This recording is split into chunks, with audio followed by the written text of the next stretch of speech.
बस welcome back to my channel. ये video class 12 के लिए है जिसमें हम लोगों ने कार्नेलिया के गीत को समझा था। तो मैं अपनी पिछले वाली वीडियो में मैंने आप लोगों को पद्यांश 1 समझाया था, जिसमें हम लोगों ने भावार्थ और शिल्प सौंदर्य और दिए गए कठिन शब्द को बहुत अच्छे से समझा।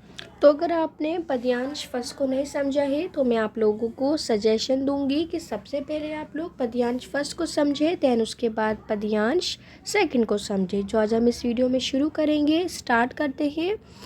तो सबसे पहले हम लोग कठिन शब्द अर्थ को समझेंगे, फिर इसके भाव सौंदर्य को समझेंगे, फिर लास्ट में शिल्प सौंदर्य को समझेंगे। और इन तीनों को पढ़ने के बाद ऐसा कोई सा भी क्वेश्चन नहीं होगा जो आप लोगों को ना आता हो, चाहे वो आपके स्कूल टीचर द्वारा आपसे पूछा गया हो या आप कोई सा भी क्वेश्चन उठाकर देख सकते हैं अपने एनसीईआरटी से रिलेटेड या कोई भी एक्स्ट्रा क्वेश्चन।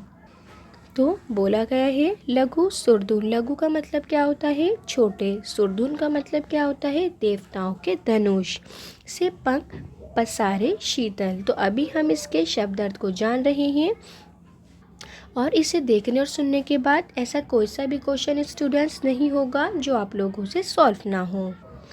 मलिए समीर सहारे उड़ते खग जिस और मुँह किए। मले का मतलब क्या होता है?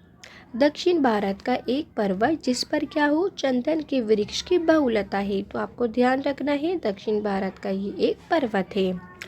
समझ नेड़ नीच प्यारे बरसाती आंखों के बादल बनते जहाँ भरे करुणा जल लहरें टकराती अनंत की पाकर जहाँ किनारा। यानी लहरें भी भारत में टकरा करके लहरों को भी सहारा मिल जाता है। तो बोला गया है समीर मीन्स क्या होता है? हवा। खग पक्षी। निज निड़ क्या होता है? अपना घर या अपना घोंसला। और अनंत का मतलब क्या होता है? जिसका कोई अंत ना हो। आपको कठिन शब्द पता होने कंपलसरी हैं। आगे पढ़ते हैं अब हम इसका भावार्थ समझेंगे। स्टार्ट करते हैं स्टूडेंट्स। तो सबसे पहले आप लिखोगे कि प्रस्तुत पद्यांश में कार्नेलिया कहती हैं अपने पद्यांश में कि जो छोटे छोटे इंद्रधनुष के समान जो रंग बिरंगे पंखों वाली पक्षी हैं, चंदन वाली शीतल बयार के साथ जिस तरफ अपने घोंसले में जाने के लिए उत्साहित हो उड़ जाती हैं। तो जिस तरह क्या बोला गया है कि एक पक्षी अपने घोंसले के लिए काफ़ी उत्साहित रहता है कि उसे अपने घोंसले तक जाना है, तो इसलिए वो उड़ जाता है। ठीक ऐसा मेरा मनोहर भारत देश है। यानी मतलब क्या हुआ कि सदियों से जो हमारा देश है वो विदेशियों के लिए आश्रय स्थल रहा है। यानी जो बाहर देश विदेश के लोग हैं उनके लिए भारत को ऐसा ही बताया गया है, ठीक जिस तरह एक पक्षी अपने घोंसले में आने के लिए उत्साहित रहता है, ठीक उसी तरह जो देश विदेश के लोग हैं वो भी भारत में आने के लिए उत्साहित रहते हैं। ये उनका आश्रय स्थल रहा है। जिनको संसार में कहीं आश्रय नहीं मिला है, कहीं भी उनको रहने की जगह नहीं मिली है, तो भारत भूमि ने उन्हें आश्रय दिया है। हमारी भारत की ज़मीन ने उन्हें आश्रय दिया है। अनेक धर्म और देश के लोग भारत में आए और यहाँ घुल मिल गए। तो आपको याद रखना है स्टूडेंट्स, यहाँ खगों से तात्पर्य क्या है? विदेशियों से। वेरी इंपॉर्टेंट, याद रखना है। खगों से क्या है? विदेशियों से है, बाहर के लोगों से है, जिन्हें भारत भूमि पर विश्वास है कि उन्हें संसार में कहीं रहने का स्थान मिले ना मिले, लेकिन भारत में ज़रूर मिलेगा। ये विश्वास किसको है? खगों को, यानी विदेशियों से है। आगे बढ़ते हैं। इसलिए वे भारत को अपना प्यारा नीड़ समझते हैं, यानी वो भारत को अपने रहने की जगह समझते हैं। भारत के लोगों की विशेषता इस गीत के माध्यम से स्पष्ट करती हुई कार्नेलिया कहती हैं। जो भी हमने पद्यांश पढ़ा तो इस गीत के माध्यम से हमने भारत के लोगों की विशेषता को समझा। यहाँ के निवासी करुणा और दया से परिपूरित है, यानी वो दूसरे लोगों पर तरस खाते हैं, वो बहुत दयनीय हैं। वो दूसरों के दुखों से द्रवित हो, उनकी आंखों से आंसू निकलने वाले आंसू ही बादल बन करुणा की वर्षा करते हैं। यानी भारतीय लोग ऐसे ही, अगर वो दूसरे का दुख सुनते हैं तो उनकी आंख से आंसू टपकने लगते हैं। ये बहुत दयनीय लोग हैं। जिस तरह क्या होता है, बादल से वर्षा होती है, ठीक उसी तरह उनके आंसू वर्षा की तरह बहने लगते हैं। यानी उनके हृदय में दया तथा करुणा के गुण हैं। दया में जो दूसरों पर तरस खाता हो, दूसरों के भाव को समझता हो। वे दूसरों के कष्ट नहीं देख सकते। कौन नहीं देख सकते? भारतीय लोग। दूसरों के दुख देखकर उनकी आंखों में इस प्रकार आंसू भर जाते हैं जैसे वर्षा ऋतु में बादल पानी से भर जाते हैं। तो याद रखना है कि भारतीय लोगों की आंखों में आंसू कैसे टपकते हैं, जैसे वर्षा ऋतु में बादलों से पानी। अतः भारतीय संस्कृति में करुणा के महत्व को परिपादित करते हुए कार्नेलिया ने उक्त पंक्तियाँ कही हैं। जब ये सब हमने पढ़ा तो कार्नेलिया ने अपने गीत के माध्यम से इसे स्पष्ट किया है। यह अनंत लहरों का प्रयोग करके कार्नेलिया समुद्र की ओर संकेत कर रही हैं। तो ध्यान रखना है, अनंत यानी जिसका कभी एंड नहीं होगा, उनकी कार्नेलिया ने लहरों की तरफ इशारा किया है।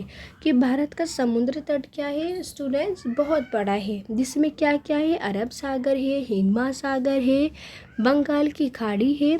तो इन तीनों की जो सीमाएं हैं वो भारत के तट पर आकर समाप्त हो जाती हैं, यानी समुद्र जिसका कभी अंत नहीं होता वो भी भारत से टकरा करके समाप्त हो जाता है, यानी उसको भी सहारा मिल जाता है। इसलिए वे कहती हैं कि इस अनंत दिखाई देने वाले समुद्र को भी भारत में आकर किनारा मिल जाता है। तो आपको याद रखना है कि समुद्र जो कभी ख़त्म नहीं होता वो भी भारत से टकरा करके उसको सहारा मिल जाता है। तो ये भाव सौंदर्य था, और इसके बाद ऐसा कोई सा भी क्वेश्चन नहीं होगा जो स्टूडेंट्स आप लोगों से ना हो पाए। अब इसका शिल्प सौंदर्य सीखते हैं। तो पद्यांश आपको यही गिवन है जो अभी हमने समझा और स्टडी करा। तो शिल्प सौंदर्य में सबसे पहले भाषा की लक्षणता को लिखा जाता है। तो आप इनके वर्ड्स को यानी इसकी भाषा को यहाँ लिखेंगे, जैसे लघु सुर धुन से पंख सहारे, पंख पसारे, शीतल मलिय समीर सहारे हो गया, जैसे उड़ते खग जिसुर मुँह किए हो गया। और आपको अब इसका मतलब बहुत अच्छे से समझ में आ चुका होगा। तो अब नेक्स्ट वाला दे रखा है उपमा अलंकार। उपमा अलंकार लिखेंगे आप, यहाँ पर दे रखा है लघु सुरधुल से, सात से सी जिसमें आएगा आप उसे उपमा अलंकार टिक करेंगे। अनुप्रास अलंकार में दे रखा है समीर सहारे नीड़ नेज, जिसके अंदर क्या हो कि जो वर्ड्स हैं वो स्टूडेंट सेम रहेंगे, जैसे समीर में भी सा है, सहारे में भी सहा है, नीड़ में भी ना है और निज में भी ना है। तो ऐसे अलंकार को आप अनुप्रास अलंकार टिक करेंगे। रूपक अलंकार आप लोगों को दे रखा है करुणा जल। नेक्स्ट पढ़ते हैं चित्रात्मकता, यानी लघु सुरधन से पंख पसारे, बरसाती आँखों के बादल, यानी एक इमेजिनेशन क्रिएट हो जाती है। जब मैंने आप लोगों को पद्यांश को स्टडी करवाया तो बेसिकली आप लोगों के माइंड में एक इमेजिनेशन आ गई होगी, जिससे यह क्या बताए गए हैं चित्रात्मकता। आगे पढ़ते हैं रस, आपको याद रखना है रस कॉमन रहेगा आपके सभी पद्यांश में। अद्भुत रस बिंब भी कॉमन रहेगा, याद रखना है। दृश्य बिंब की एक छवि आप लोगों के आगे क्रिएट हो जाती है। भाषा आप बताएंगे विषय अनुकूल है, बेसिकली आप सारे पॉजिटिव पॉइंट्स को लिखेंगे कि भाषा सरल है, सहज है, विषय अनुकूल है, परिष्कृत है और खड़ी बोली है। अन्य विशेषताएं आप बताएंगे जो भारत के बारे में है, जो आप लोगों को ऑलरेडी पता है, जो हमने पद्यांश 1 में स्टडी की थी। कि इस गीत में क्या है, भारत की गौरव गाथा के बारे में बताया गया है, इसकी भूगोलिक यानी इसकी ज्योग्राफी सिचुएशन के बारे में बताया है, इसके प्रकृति के बारे में बताया है, और इसके सांस्कृतिक सौंदर्य, इसके कल्चर के बारे में बताया है, का वर्णन किया गया है। और ये क्या है, गीता विद्यमान है, यानी ये जो पद्यांश है आप इसे एक लय बना के भी गा सकते हैं। लघु सुरधुन से पंख पसारे। आगे बढ़ते हैं और आप लोगों को याद रखना है इसके अंदर किस शैली का दृष्टिगोचर होता है, छायावादी शिल्प का। वेरी इंपॉर्टेंट पॉइंट है, आप हर पद्यांश में से कॉमन रखेंगे किसमें किसका दृष्टिगोचर है, छायावादी शिल्प शैली का, आप इसे याद रखेंगे। स्टूडेंट्स यहाँ से सेकंड पद्यांश भी फिनिश होता है। इसके बाद हम लोग थर्ड पद्यांश को स्टडी करेंगे, जो मैं आपको अपनी नेक्स्ट वीडियो में समझाऊंगी। Thanks for watching.